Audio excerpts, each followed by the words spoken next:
mean, I'd love to ask you, obviously, you are someone who has been deeply covered by the media in so many ways, many of them. Hold on a second. I thought, here we go. I'm going to stop you at a certain point because I get to wear the journalist hat today. But yes, please, of course. No, go for it. All right. I mean, what I want to ask you is, why do you think that we need a woman-focused news organization? How do you think coverage is different, will be different with women and people of color at the helm?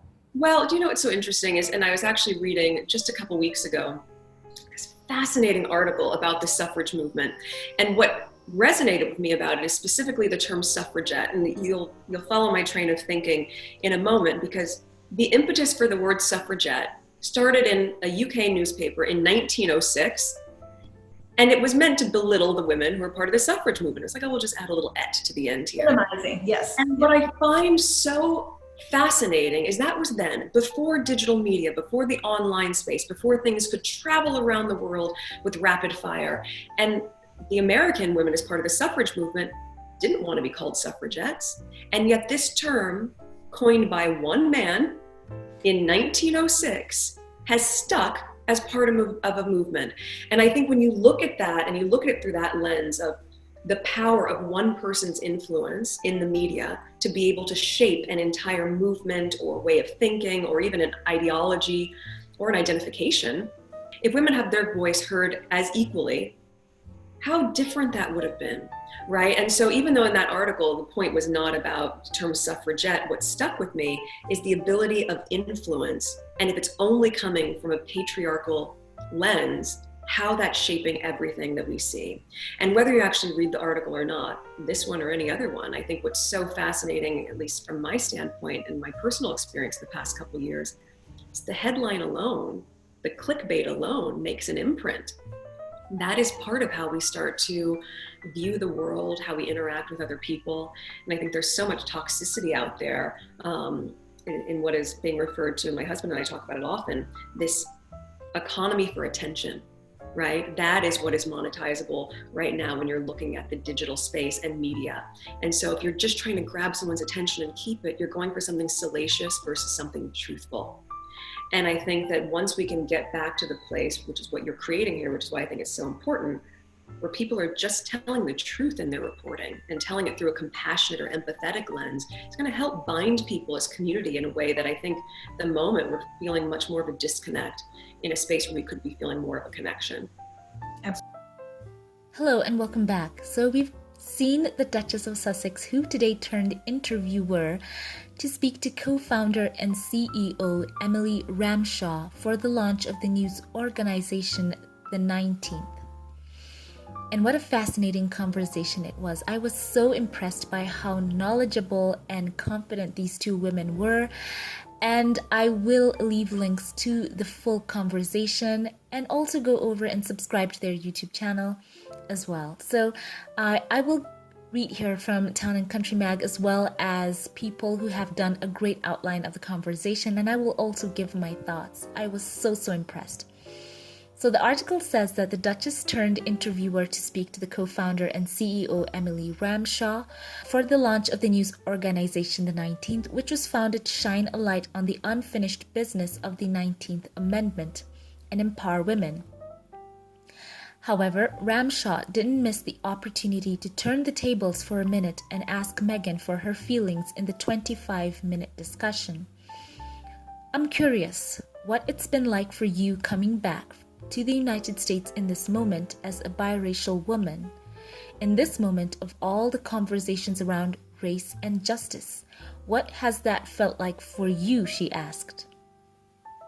Pointing out how she had been living away from the US for almost 10 years in Canada and the UK, Meghan said to come back and to just see the state of affairs. I think at the onset, if I'm being honest, it was just devastating. It was so sad to see where our country was in that moment.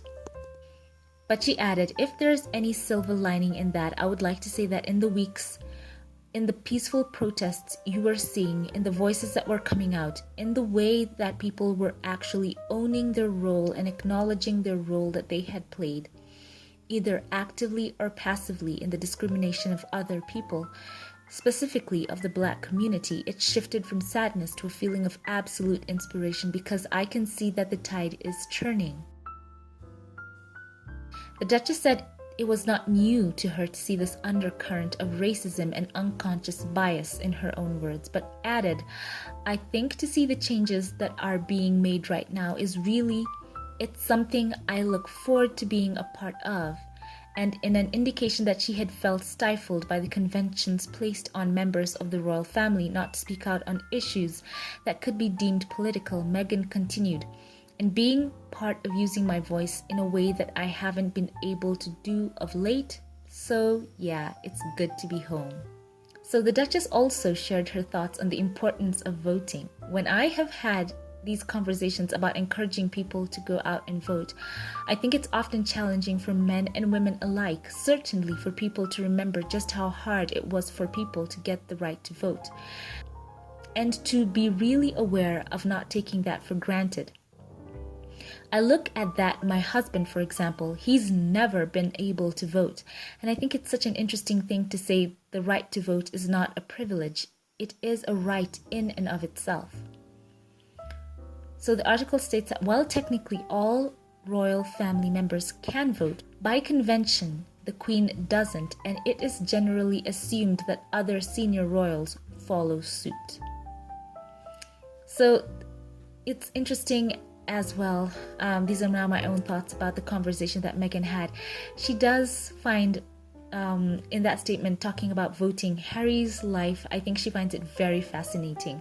Something that I think is second nature to so many people who live in republics all around, or democracies, or however people define their political states, that sometimes for people thinking about voting is just, it's something that doesn't even require thought. They just know they have to do it once they hit a certain age.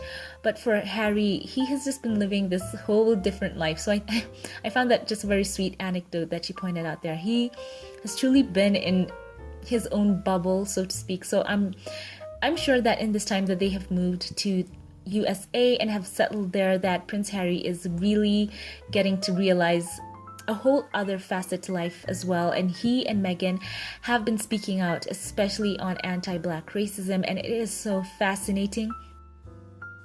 And also, I loved in the conversation how she was asked about, the press and her own experiences with it. And she did speak about trust in journalism and who has the influence. That actually spoke to me. And she also pointed out how so many were going for salaciousness rather than the truth. And, she stressed telling the truth in journalism and having compassion. And I absolutely loved the fact that Emily, who she was talking to, agreed with her and said that the stories they covered would give women honor and depth because, women all over, not only in US, but I think all over the world, they are not monolithic. And she talked about the 19th being somewhere that they would really chase down the real stories and not just chasing clicks, real storytelling. And they had a moral obligation to to represent the whole country and have no spots where they talk of it like a flyover country, telling only stories that are important to them, but giving everyone a voice. And I love that so much. I loved how they want to impact people across generational and racial lines, and they have freedom and flexibility to build a diverse representation because their organization is new. They're not going into some big machine and trying to, to steer it the way they want to see it. So it was so great. They also talked about how being mothers and balancing it all was something that was really admirable as well. So I love the fact that Meghan did really uplift this organization by joining in and bringing her star power. There was such a great amount of interest generated just by the fact that Meghan alone wanted to take part in it.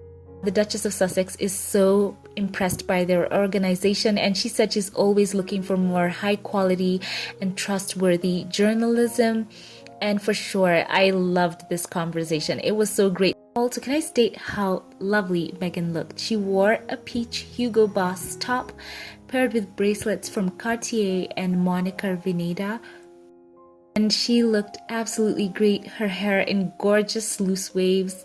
also beautiful backdrop as well. And you can tell that being in this environment is so good for her and Harry, and she looks so happy and relaxed and confident and free, and just everything about that surrounding looks so beautiful. So I'm happy to see her thriving in their newly acquired home in the US. Her and Prince Harry. Cannot wait to see more from this couple, and I just absolutely loved the fact that she was so prepared for this. Great questions as well, and also hats off to Emily. She has impressed me so much. So let me know your thoughts about all this in the comment section below. So be sure to check out for the links to the whole topic of the conversation, and leave your thoughts about all this in the comment section below. I'm happy to share this update with you. If you liked it, give it a thumbs up, click subscribe. I would love to see you here again. Thank you to all my Patreon supporters. Thank you for choosing to support my channel. I love you all and have a wonderful weekend, and I will catch you in the next one. Have a blessed one.